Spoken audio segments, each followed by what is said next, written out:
Stephen 6 মাসে 9 জন মেয়েকে খুন করেছে। পুলিশ যখন তাকে হন্যে হয়ে খুঁজছে, ঠিক সেই সময়েই সে গিয়ে পুলিশের কাছে সারেন্ডার করে। এটা স্পষ্ট যে সে একজন সিরিয়াল কিলার। কিন্তু একজন সিরিয়াল কিলার তো খুন করে তার সেলফ স্যাটিসফ্যাকশনের জন্য। সেই সাথে পুলিশকে নাকে দড়ি দিয়ে ঘোরানোই হচ্ছে সিরিয়াল কিলারের মূল বৈশিষ্ট্য। আর এতগুলো খুন করার পর তার শাস্তি নিশ্চয়ই ফাঁসি কিংবা যাবজ্জীবন হবে। সেটা জেনেও সে কেন সারেন্ডার করলো? তাহলে খুনগুলো কি আসলেই সে করেছে, নাকি সে কাউকে বাঁচানোর চেষ্টা করছে, নাকি এর পেছনের কারণ হতে চলেছে আরো ভয়াবহ কিছু? এমনই ভরপুর সাসপেন্স আর আপনার ভাবনাতীত টুইস্ট নিয়ে আজ এক্সপ্লেন করব সম্প্রতি তেলুগু ভাষায় মুক্তিপ্রাপ্ত মুভি স্টিফেন। এর আগে আপনারা যদি আমার চ্যানেলটি এখনো সাবস্ক্রাইব করে না থাকেন তাহলে প্লিজ সাবস্ক্রাইব করে দিন। আর এমনই সুন্দর সুন্দর মুভিগুলো দেখতে থাকুন। স্টিফেন মেয়েদের হিরোইন বানানোর জন্য অডিশন নিচ্ছে। মেয়েটি বলে, আমাকে যেতে দাও প্লিজ। স্টিফেন বলে, তুমি ওখানে গিয়ে কি করবে? পুলিশকে সব বলে দিয়ে আমাকে ধরিয়ে দিবে, তাই না? মেয়েটি বলে, পুলিশের কথা তো আমার মাথায় আসেনি, প্লিজ আমাকে যেতে দাও। স্টিফেন বলে, সত্যি বললে তোমাকে যেতে দিব। তুমি আমাকে ধরিয়ে দিবে, তাই না? মেয়েটি বলে, এটা বললে তুমি আমাকে যেতে দিবে? স্টিফেন বলে, হ্যাঁ যেতে দিব। মেয়েটি তাই বলে। সব মেয়েদের সাথে এই একই ডায়লগে অডিশন চলছিল। সব মেয়েরা অডিশনের হিরোকে সাইকো বললেও ম্যারি নামের একটি মেয়ে বলে, আমি তো ছেলেটিকে ছোট থেকে চিনি আর ভালোবাসি, তাহলে হঠাৎ করে ধোঁকা দিয়ে সবকিছু পুলিশকে কিভাবে বলে দিব? স্টিফেন একটু অবাক হয়ে তাকিয়ে থাকে। পরের ডায়লগে ছিল, যেহেতু মেয়েটি ছেলেটিকে পুলিশে দড়িয়ে দিতে চেয়েছে, তাই ছেলেটি মেয়েটিকে ছুরি দিয়ে মেরে ফেলবে। কিন্তু দেখা যাচ্ছিল মেয়েটি মারা যাওয়ার সময় যতটা ভয় পাওয়ার কথা ততটা ভয় পাচ্ছিল না। তাই স্টিফেন রিয়েল ছুরি ইউজ করার কথা বলে, যাতে রিয়েল ফিল আসে। আর সেখানে রিয়েল ছুরি ইউজ করা হয়। এই দৃশ্যটি এখানেই কাট করা হয়। এরপর দেখা যায় কোয়েম্বাটোরের পুলিশ চেকপোস্টে স্কেচ দিয়ে কাউকে খুঁজছে। স্কেচ দেখলে দেখা যায় এটা আসলে স্টিফেন ছিল। মানে সে আসল ছুরি ইউজ করে একইভাবে সবাইকে মেরে ফেলেছে। পুলিশ স্টিফেনকে খুঁজছে, আর স্টিফেন গাড়ি নিয়ে কোথাও যাচ্ছে। পুলিশ এক দোকানদারকে স্কেচ দেখালে সে তাকে চিনতে পারে, আর পুলিশ স্টিফেনের বাড়ি যায়। ঠিক তখনই স্টিফেন সেই বাড়ির নিচে গাড়িতে বসা ছিল। স্টিফেন এসব দেখে কিছু একটা ভেবে থানায় চলে যায়। থানায় এসে কনস্টেবলকে বলে, স্যার আমি খুন করেছি। কনস্টেবল কাজ করতে করতে অবিশ্বাসের ভঙ্গিতে বলে, কোথায়, কেন আর কাকে খুন করেছিস? স্টিফেন বলে, আপনারা 9 মেয়েকে খুন করার জন্য যাকে খুঁজছেন আমিই সেই খুনি। কনস্টেবলের তো চোখ কপালে উঠে যায়। কনস্টেবল কনফার্ম হয়ে তাকে হ্যান্ডকাপ পরাতে গেলে সে বলে, এসবের কি দরকার, আমি নিজেই তো ধরা দিয়েছি। কমিশনার মিডিয়াকে বলে, 9টি মেয়ের নিখোঁজ হওয়ার কেসে আমরা প্রধান অপরাধীকে গ্রেফতার করেছি। তার নাম স্টিফেন। তাকে জিজ্ঞাসাবাদ করা হচ্ছে। আমরা তাকে খুব শীঘ্রই আদালতে পেশ করব। ইনভেস্টিগেশনের একটা নিয়ম রয়েছে, এজন্য ক্রাইম ইনভেস্টিগেটর মাইকেল এই কেস ইনভেস্টিগেট করছে। কমিশনার মাইকেলকে বলে, দেখলেই ওকে এনকাউন্টার করার কথা ছিল, তাহলে ও সারেন্ডার করার সুযোগ পেল কিভাবে? মাইকেল বলে, আমরা যখন ওর ঘরে গিয়েছি ও তখনই থানায় এসে সারেন্ডার করেছে। কমিশনার বলে, জনতা ওর ফাঁসি চাচ্ছে, যেভাবে পারো তাড়াতাড়ি এই কেস বন্ধ করো। মাইকেল ভাবে, যেহেতু খুনি এসে ধরা দিয়েছে, অফিসিয়ালি এই কেস ক্লোজ, ফাঁসি তো ওর হবেই। কিন্তু কিছু প্রশ্নের উত্তর এখনো বাকি। ও নিজে এসে সারেন্ডার কেন করলো? 6 মাসে ও 9টি মেয়ের খুন করেছে। ও তো আগে সারেন্ডার করতে পারতো, কিন্তু এখনই কেন করলো? এটা কি তোমার ভয় নাকি প্ল্যান, স্টিফেন? স্টিফেন কাকে কিভাবে মেরেছে সবকিছু বলে। মাইকেল জানতে চায় সে লাশগুলো কি করেছে। স্টিফেন বলে, আমি লাশগুলো জঙ্গলে ফেলে দিয়েছি, কিন্তু পরের দিন গিয়ে দেখেছি সেখানে কোনো লাশ নেই। লাশগুলোর সাথে কি হয়েছে সেটা আমি জানি না। জঙ্গলে খুঁজতে গিয়ে সেখানে একটি মেয়ের চেইন পাওয়া যায়। এর দ্বারা বোঝা যায় যে স্টিফেন সত্যি বলছে। স্টিফেনকে কোর্টে তোলা হয়। জাজ জানতে চায়, তুমি নিজের জন্য কোনো উকিল কেন নাওনি? স্টিফেন বলে, দরকার নেই। স্টিফেনের অপরাধ পড়ে শোনানোর পর জাজ জানতে চায়, তুমি কি এগুলো স্বীকার করছো?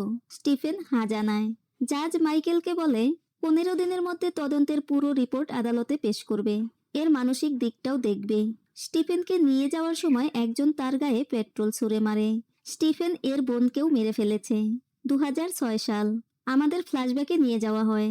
মাইকেল তার পোষা কুকুরছানা কুত্তান এবং তার বেস্ট ফ্রেন্ড কৃত্তিকার সাথে খেলা করছিল। তখনই তার মা ডাকলে সে চলে যায়। তার মা জানতে চায়, কুত্তানকে তো তোর বন্ধুকে দিয়ে দেওয়ার কথা ছিল, দিলি না কেন? স্টিফেন বলে, মা এক বছরে বড় হয়ে যাবে, আর তারপর দেখবে ও কিভাবে বাবার থেকে তোমাকে আর আমাকে বাঁচায়। স্টিফেন তার বাবার বাড়ি আসার শব্দ পেয়ে কুত্তানকে একটি বক্সে রেখে একটি ডিম ভেঙে কুত্তানকে খেতে দেয়, যাতে সে শব্দ না করে। কিন্তু তখনই তার বাবা তাকে ডাকে, আর সে বক্সের মুখ খোলা রেখেই চলে যায়। আসলে স্টিফেনের বাবা অনেক দৌড়াতে পারত, কিন্তু ইনজুরির কারণে সে ন্যাশনাল লেভেল পর্যন্ত যেতে পারেনি। এজন্য তাকে স্কুলের পিটি টিচার হিসেবেই থেকে যেতে হয়। এই ব্যর্থতার কারণে সে দিনরাত নেশা করতে থাকে, আর নিজের অপূর্ণ ইচ্ছেগুলোকে স্টিফেনের উপর চাপিয়ে দিয়ে রীতিমতো তার উপর টর্চার করতে থাকে। স্টিফেনের যদি এই অবস্থা হয় তাহলে তার মায়ের সাথে কি হতে পারে। স্টিফেনের বাবা স্টিফেন আর তার মায়ের উপর বকাঝকা মারধর করতেই থাকে। স্টিফেনের বাবার এই অত্যাচার স্টিফেন আর তার মা সহ্য করলেও কুত্তান সহ্য করেনি। কুত্তান বক্স থেকে বেরিয়ে আসলে স্টিফেনের বাবা তাকে তুলে নিয়ে স্টিফেনকে জিজ্ঞেস করে, কাকে জিজ্ঞেস করে তুই এটাকে ঘরে এনেছিস? স্টিফেন কান্না করে বলে, বাবা তুমি ওকে ছেড়ে দাও, তুমি যা বলবে আমি তাই করব। স্টিফেনের বাবা তার মায়ের গলা চেপে ধরে। তখনই কুত্তান তার হাতে পি করে দেয়। এরপর আমরা দেয়ালে রক্ত ছিটকে যেতে দেখি।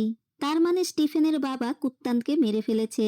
এই সব কিছু Stephen forensic physiology consultant doctor সীমাকে বলছিল। সীমা একটি ছবি দেখিয়ে স্টিফেনের কাছে জানতে চায়, এটা দেখে তোমার কি মনে হচ্ছে? স্টিফেন বলে, এটাকে তো আমার কাছে রাক্ষস মনে হচ্ছে, যে নিজের শক্তি দিয়ে আমাদের দুনিয়া দখল করবে আর তার উপর রাজত্ব করবে। সীমা বলে, ঠিক আছে, এরপর কি হয়েছিল? স্টিফেন বলে, এসবের শুরু বাবা করলেও শেষ দিদি করেননি। 2012 সাল। স্টিফেন আর মা দৌড়ে হসপিটালে যায়, কারণ তার বাবা সেখানে অ্যাডমিট ছিল। রিসেপশনে গিয়ে স্টিফেনের বাবাকে কোথায় রাখা হয়েছে জানতে চাইলে এক কনস্টেবল বলে, তুমিই ওর ওয়াইফ? ওই এসআই এর মেয়ের ভিডিও করে সেটা ভাইরাল করেছে। মেয়েটি আত্মহত্যা করার চেষ্টা করেছিল। ওকে আর ঘর থেকে বের হতে দিবে না। যদি দ্বিতীয়বার এমনটি করে তাহলে তো তোমার খবরই আছে। তারা স্টিফেনের বাবার কাছে গেলে স্টিফেনের বাবা এই অবস্থায়ও তার মাকে বকতে থাকে, সে আরো আগে কেন আসেনি। কিন্তু স্টিফেনের মা আজ আর চুপ করে না থেকে তাকে ইচ্ছে মতো মারতে থাকে, আর বলে, তোর জন্য ওই মাসুম মেয়েটার জীবন যাচ্ছিল, লজ্জা করে না তোর? আর সেদিন থেকেই ঘরের চিত্র পুরোপুরি পাল্টে যায়। স্টিফেনের মা তার বাবার ভয়ে বন্ধ করে দেয়া তার পুরনো কেকের বিজনেস আবারও শুরু করে, আর স্টিফেনের বাবাকে দিয়ে ঘরের সব কাজ করায়। স্টিফেনের উপরও অত্যাচার চলে। আর কোনো আত্মীয় বা প্রতিবেশীর সামনে তারা সহজ স্বাভাবিক একটি পরিবার হয়ে থাকে। দুনিয়ার চোখে এটি একটি সাদাসিধে পরিবার হলেও স্টিফেনের কাছে এটি কোনো পরিবারই ছিল না। সীমা মাইকেলকে বলে, আমার মনে হয় স্টিফেন আমাদের কাছে কিছু লুকাচ্ছে। মাইকেল জানতে চায়, তোমার এটা কেন মনে হচ্ছে? সীমা বলে, আমরা ওর উপর রোরচাক টেস্ট করেছিলাম। ধরো এই টেস্টে 100 প্রশ্ন করা হবে, এর মধ্যে 22 নম্বরে যে প্রশ্ন করা হবে সেই একই প্রশ্ন 69 নম্বরেও করা হবে। যদি দুইবারের উত্তর আলাদা হয় তার মানে সে মিথ্যা বলছে। যদি মিথ্যার স্কোর অনেক বেশি হয়ে থাকে তাহলে সে সবই মিথ্যা বলেছে। আর ওর মধ্যে কোনো সাইকোপ্যাথিক ডিভিয়েশন বা পার্সোনালিটি ডিসঅর্ডার নেই।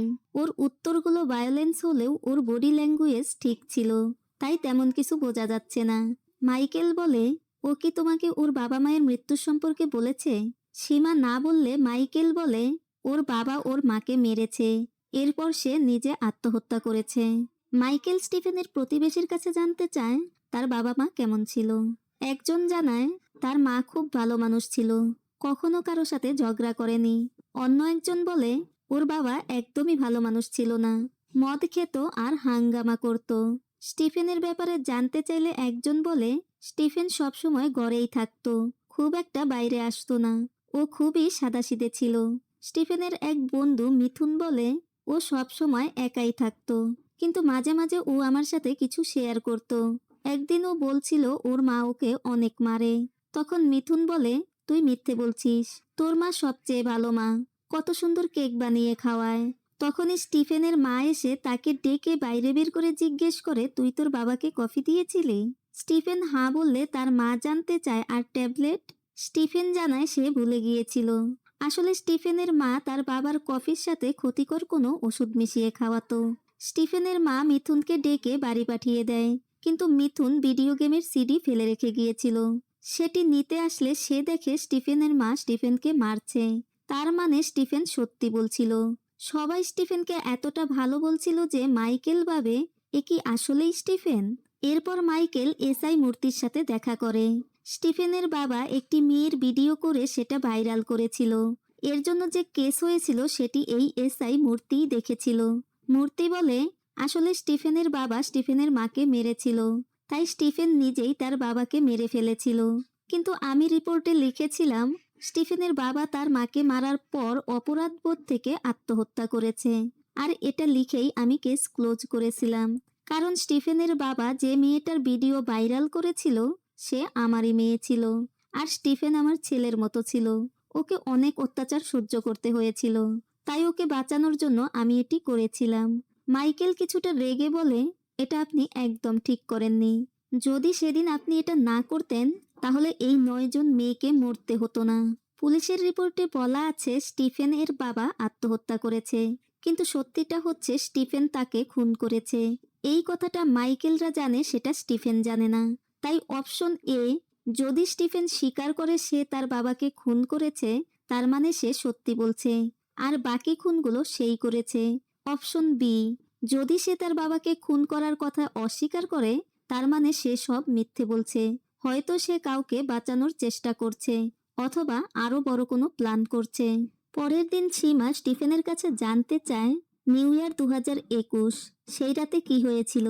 স্টিফেন বলে সেই রাতে তার বাবা তাকে বলেছিল তার মায়ের একটি শাড়ি আয়রন করে দিতে, যা তার মা তার বাবাকে আয়রন করার জন্য দিয়ে গেছে, আর সেটি করে না রাখলে তার মা তাকে ইচ্ছে মতো মারবে। কিন্তু গত রাতে কেকের অর্ডারের জন্য পুরো রাত জেগে তাকে কাজ করতে হয়েছে, তাই আজ সে ঠিকমতো দাঁড়াতেও পারছে না, আবার বাড়ির বাকি কাজগুলোও তাকে করতে হবে। স্টিফেন সেটি আয়রন করার সময় ডোরবেল বেজে উঠলে সে দরজা খুলতে চলে যায়।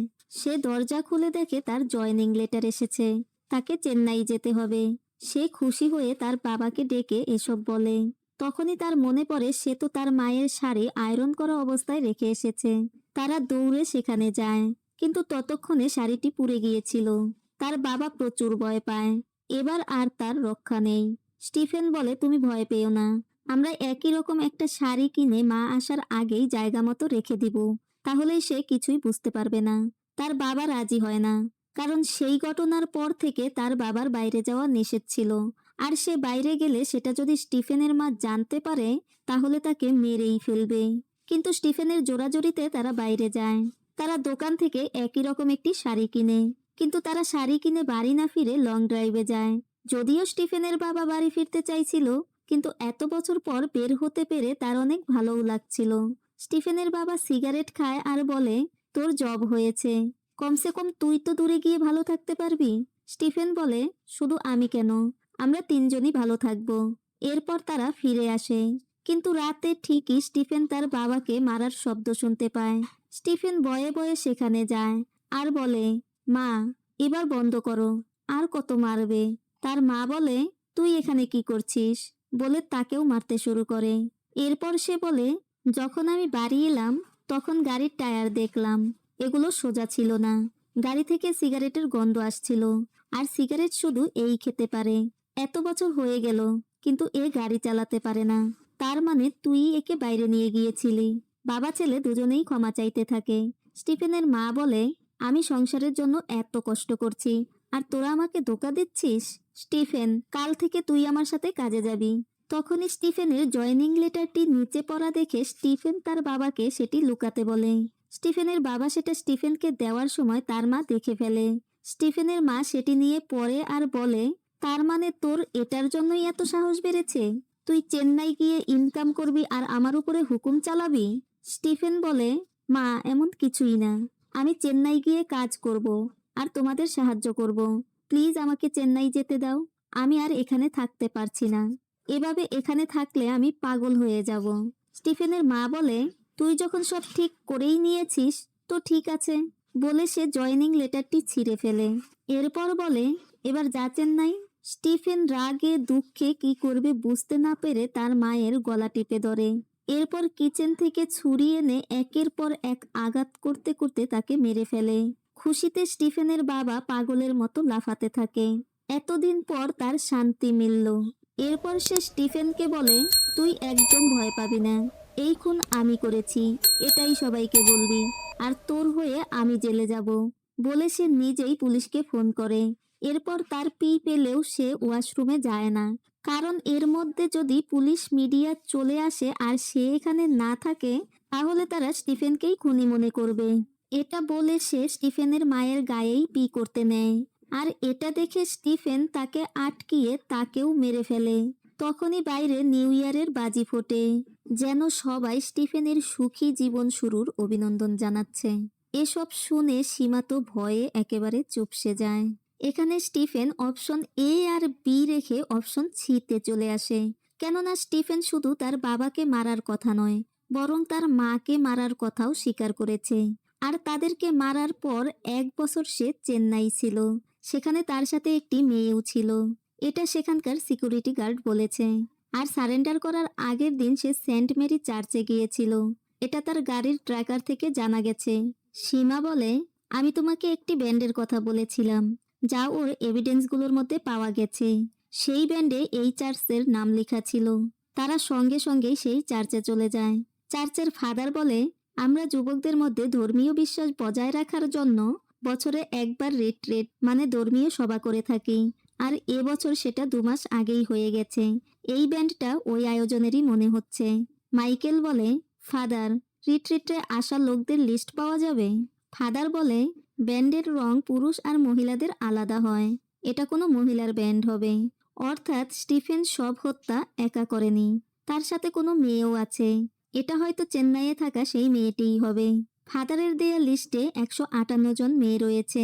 মাইকেল বলে, সিকিউরিটি গার্ডের কথা অনুযায়ী মেয়েটির বয়স স্টিফেনের মতোই ছিল। তাই 22 থেকে 25 বছরের যারা আছে তাদের রেখে বাকিদের বাদ দাও। এরপর লিস্টে 72 জন থাকে। মাইকেল বলে, আমরা যাকে খুঁজছি সে এই 72 জনের মধ্যেই রয়েছে। পরদিন সীমা স্টিফেনের কাছে জানতে চায়, চেন্নাইতে কি তোমার এমন কেউ নেই যাকে তুমি এসব বলেছ? স্টিফেন চেন্নাই নাম শুনতেই অন্যমনস্ক হয়ে যায়। এরপর বলে, না, ওখানে আমি একাই থাকতাম। সীমা ফোন দিয়ে মাইকেলকে সব জানায় আর বলে, এই মুহূর্তে ওই চার্চের মেয়েটিকে পাওয়া খুব জরুরি। মাইকেল বলে, চিন্তা করো না, হয়ে যাবে।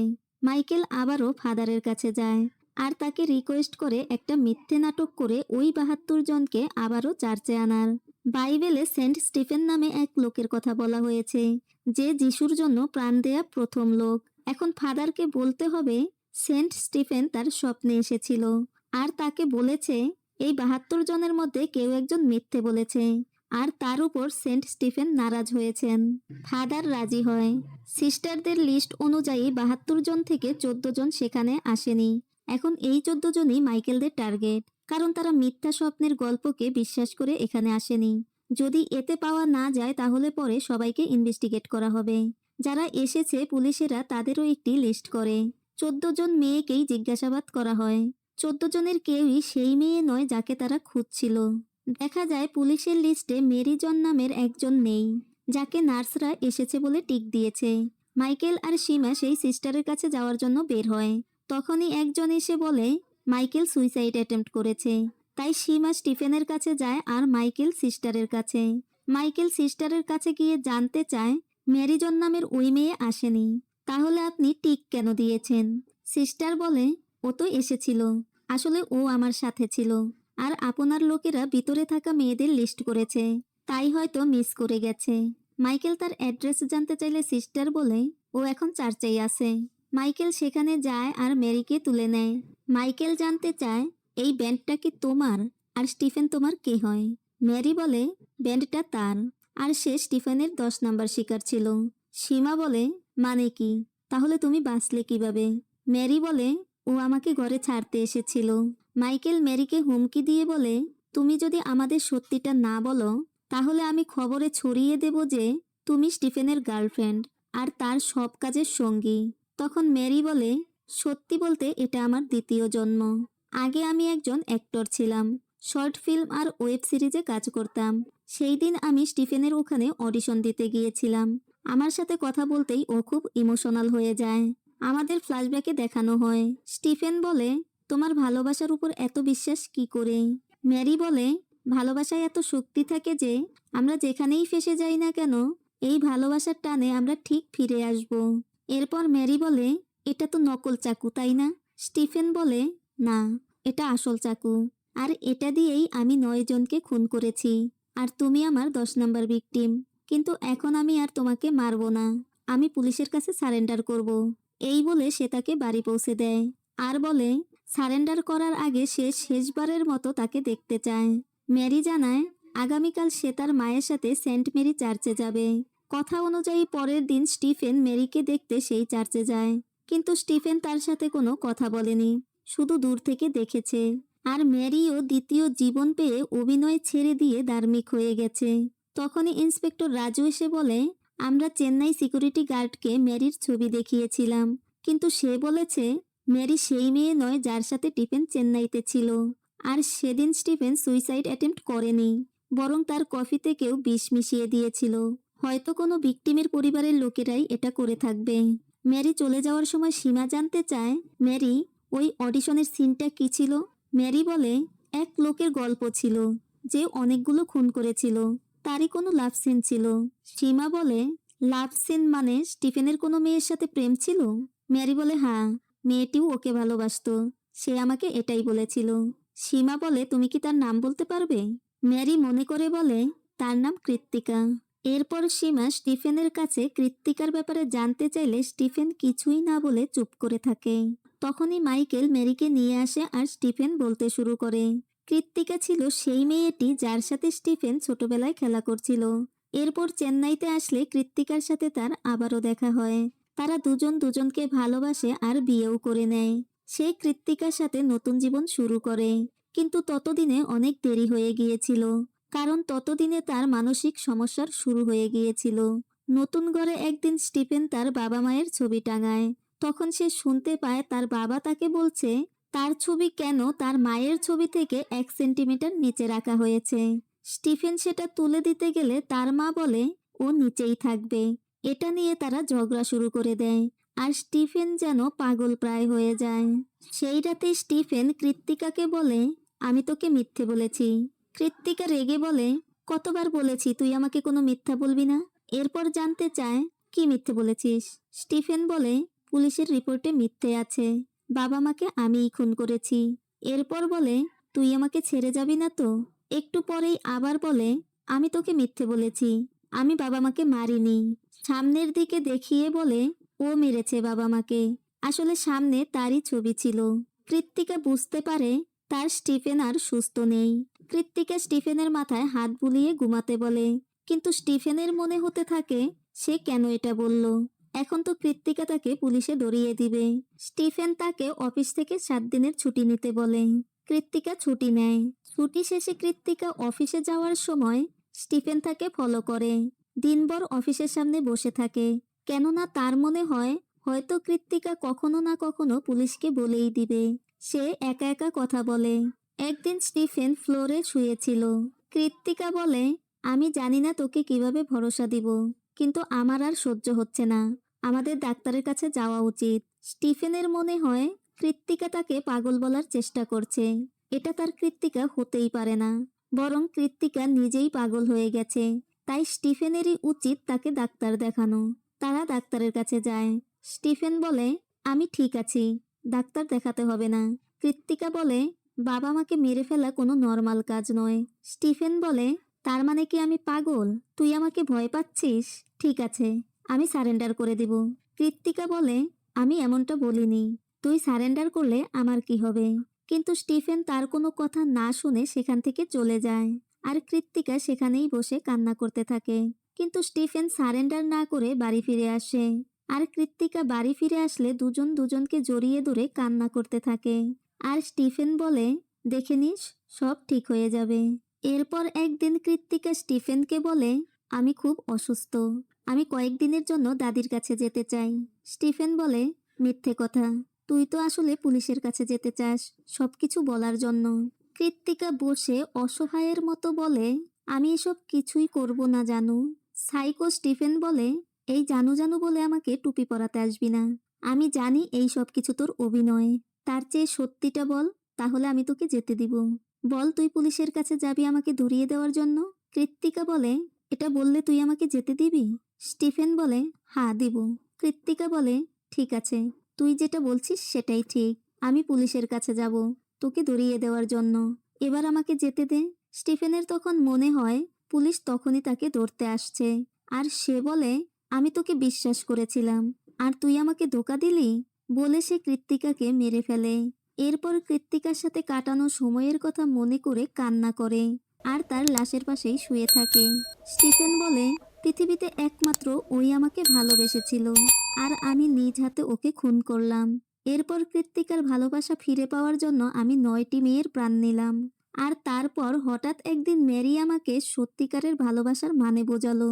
ম্যারিকে মারার সাহস আমি আর পেলাম না, তাই আমি ম্যারিকে ঘরে ছেড়ে আসলাম আর সারেন্ডার করে দিলাম। কৃত্তিকার দাদি ছাড়া কেউই ছিল না, আর বেচারি দাদি জানতও না তার নাতনির সাথে কি হয়েছে। এরপর আদালতে স্টিফেন সম্পর্কে জানতে চাওয়া হলে সীমা বলে, এখন স্টিফেন ঠিক আছে, কিন্তু যখন সে খুন করেছে তখন অনেকটা মানসিকভাবে অসুস্থ ছিল। জাজ জানতে চায়, তার কি কাউন্সিলিং এর প্রয়োজন আছে? সীমা বলে, হতে পারে। এরপর জাজ জানতে চায়, আসামির কি নিজের অপরাধের উপর অনুতাপ আছে? সীমা হ্যাঁ বলে।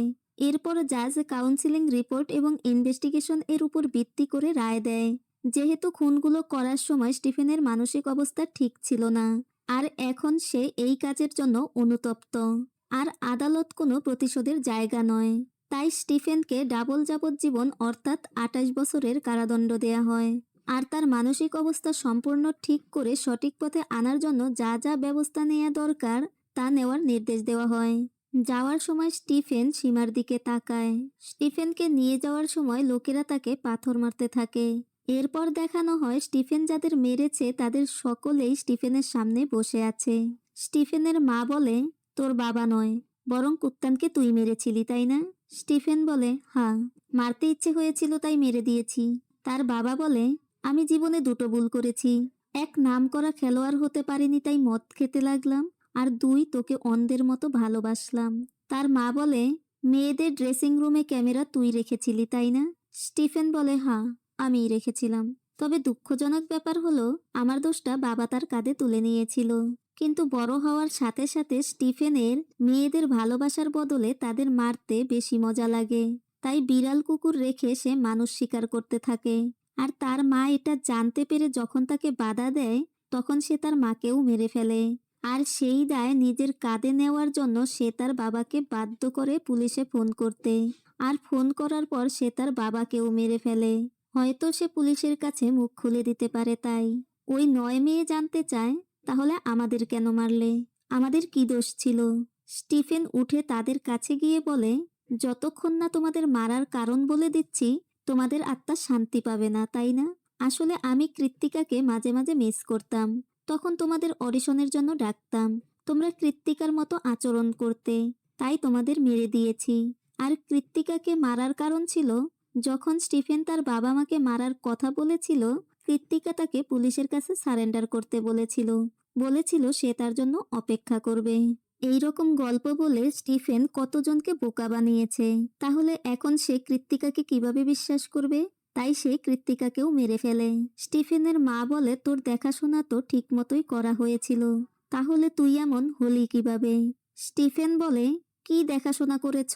দিনভর আমার ভুল ধরতে, মারতে, টর্চার করতে। তোমাদের তো মারাই দরকার ছিল, কিন্তু আমি বাবাকে মারতে চাইনি। যদি সে পুলিশের কাছে মুখ খুলে দেয় তাই মারতে হয়েছে।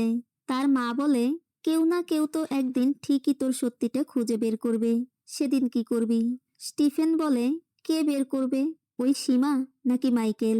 মেরিকে মেরে ফেলার পর যদি আমি ধরা পড়তাম তাহলে সোজা আমার এনকাউন্টার করা হতো।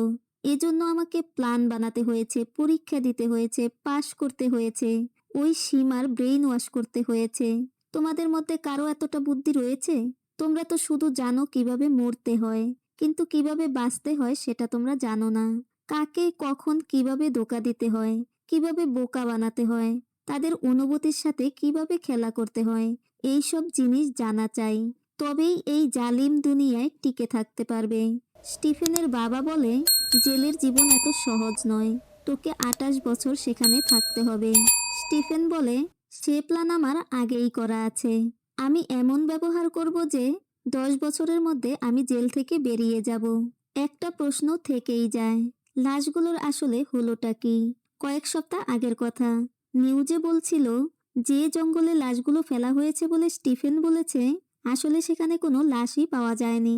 তখন কেউ একজন খেতে খেতে এই খবর শুনছিল। এরপর লোকটি তার ট্রাক নিয়ে একটি মুরগির ফার্মে যায়। সেখানে কতগুলো কলসি রাখা ছিল, আর তার পাশেই গর্তে কতগুলো বস্তা দেখা যায়, আর বস্তার উপরে রক্ত দেখা যাচ্ছিল। হয়তো এই বস্তাগুলোর ভিতরেই সেই লাশগুলো রয়েছে, বা অন্য কিছু হতে পারে। আর সেটা আমরা দেখতে পারবো এই গল্পের দ্বিতীয় পার্টে। এখানেই মুভিটি শেষ করা হয়েছে। তো কেমন লাগলো আজকের মুভিটি? কমেন্টে জানাতে পারেন। তবে যাওয়ার আগে অবশ্যই আমার চ্যানেলটি সাবস্ক্রাইব করে পাশে থাকা বেল বাটনটি প্রেস করে রাখবেন, যাতে এমন সুন্দর সুন্দর মুভিগুলো দেখতে পারেন। ফিরে আসবো ফিল্ম স্টোরিতে আপনাদের পছন্দের নতুন অথবা পুরনো কোনো মুভির গল্প নিয়ে। সে পর্যন্ত সবাই ভালো থাকবেন, সুস্থ থাকবেন। আল্লাহ হাফেজ।